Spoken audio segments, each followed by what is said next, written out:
नमस्ते। चलिए आज जीव विज्ञान के एक सबसे बुनियादी लेकिन सबसे जरूरी सवाल को समझते हैं। आखिर जीव प्रजनन कैसे करते हैं?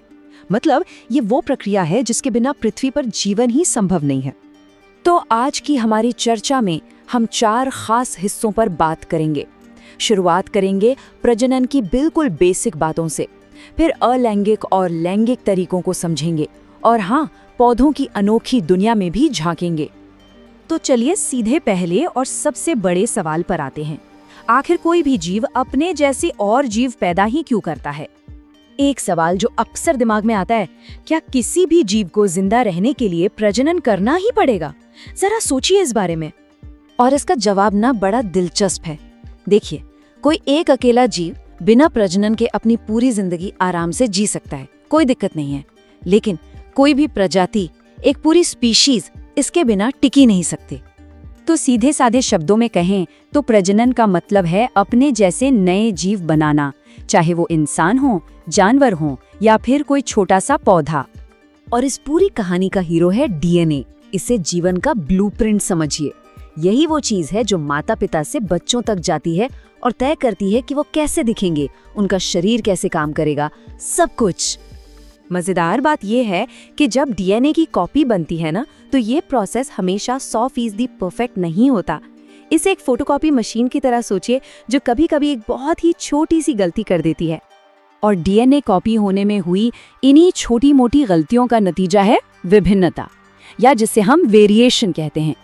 यही वजह है कि बच्चे अपने माता पिता जैसे तो होते हैं, पर उनकी एग्जैक्ट कॉपी नहीं होते। तो ये समझना बहुत जरूरी है कि ये जो अंतर है, ये सिर्फ गलतियां नहीं है। अरे यही तो वो चीज है जो किसी प्रजाति को बदलते हुए माहौल में जिंदा रहने में मदद करती है। इवोल्यूशन यानी विकास की तो ये नींव है। अच्छा, अब जब हमने विभिन्नता की अहमियत समझ ली है, तो चलिए प्रजनन के कुछ ऐसे तरीकों पर नजर डालते हैं जहां ये विभिन्नता ना के बराबर होती है। हम बात कर रहे हैं अलैंगिक प्रजनन की, जहां सिर्फ एक ही पेरेंट काफी है। इसमें 2 खास तरीके हैं। एक है द्विखंडन, जैसा अमीबा में होता है, जहां एक सेल टूटकर 2 बन जाता है। और दूसरा है बहुखंडन, जो मलेरिया फैलाने वाले प्लास्मोडियम में दिखता है, जहां एक सेल एक साथ कई सारे नए सेल्स में टूट जाता है। एक और बड़ा ही दिलचस्प तरीका है मुकुलन। जैसे हाइड्रा में होता है, उसके शरीर पर एक छोटा सा उभार, जिसे बड कहते हैं, वो बनता है। धीरे धीरे बड़ा होता है और फिर एक नया हाइड्रा बनकर अलग हो जाता है। कुछ जीव तो मतलब और भी कमाल के होते हैं। जैसे स्पाइरोगायरा, वो बस टुकड़ों में टूट जाता है और हर टुकड़ा एक नया जीव बन जाता है। और प्लेनेरिया की तो बात ही क्या है। उसमें पुनर्जनन की एक ऐसी जबरदस्त शक्ति होती है कि अगर उसे कई टुकड़ों में काट भी दें, तो हर टुकड़ा एक पूरा नया प्लेनेरिया बन जाता है। सोचिए जरा। अब बात करते हैं बीजाणु बनाने की स्ट्रैटेजी की। ये तो एक विनिंग स्ट्रैटेजी है, समझिए। ब्रेड पर लगने वाली फफूंद यानी राइजोपस हजारों छोटे छोटे बीजाणु बनाती है। इन पर एक मोटी प्रोटेक्टिव दीवार होती है, जो इन्हें मुश्किल से मुश्किल हालात में बचाती है, और ये हवा के साथ उड़कर कहीं भी पहुंच जाते हैं। अच्छा, ऐसा नहीं है कि अलैंगिक प्रजनन सिर्फ छोटे छोटे जीवों तक ही सीमित है।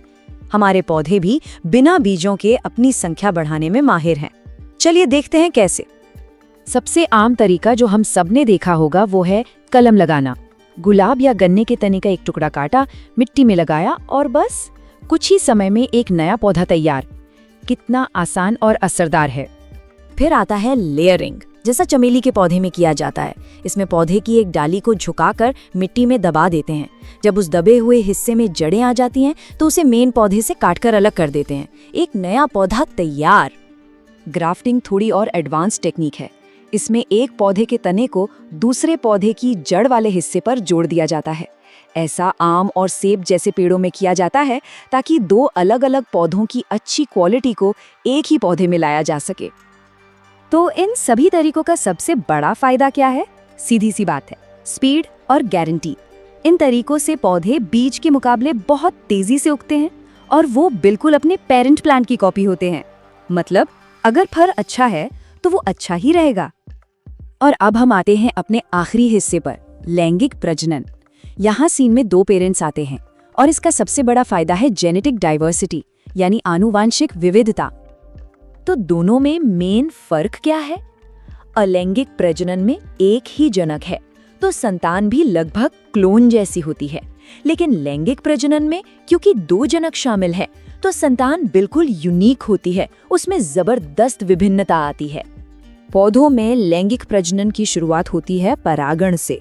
ये वो प्रोसेस है जिसमें परागकण यानी पोलन ग्रेन्स फूल के नर हिस्से से मादा हिस्से तक पहुंचते हैं। एक बार जब पोलन ग्रेन स्टिग्मा पे लैंड कर जाता है ना, तो समझिए एक सफर शुरू होता है। वो एक पतली सी ट्यूब बनाता है जो अंडाशय तक जाती है। फिर उसी ट्यूब से नर युग्मक मादा युग्मक से जाके मिलता है और इसी मिलाप को हम कहते हैं निषेचन या फर्टिलाइजेशन। और फर्टिलाइजेशन के बाद तो एक कमाल का ट्रांसफॉर्मेशन होता है। फूल का अंडाशय ही फल बन जाता है और उसके अंदर का बीजांड बन जाता है बीज। हमें जो सेब और आम जैसे फल मिलते हैं वो इसी प्रक्रिया का नतीजा है। और ये हमें एक दिलचस्प सोच के साथ छोड़ जाता है। प्रकृति ने जीवन को आगे बढ़ाने के 2 बिल्कुल अलग रास्ते बनाए हैं। एक रास्ता जो स्थिरता देता है और दूसरा जो विविधता लाता है। और कमाल की बात यह है कि दोनों ही अपने अपने तरीके से इस धरती पर जीवन की कहानी को सफलतापूर्वक आगे बढ़ा रहे हैं।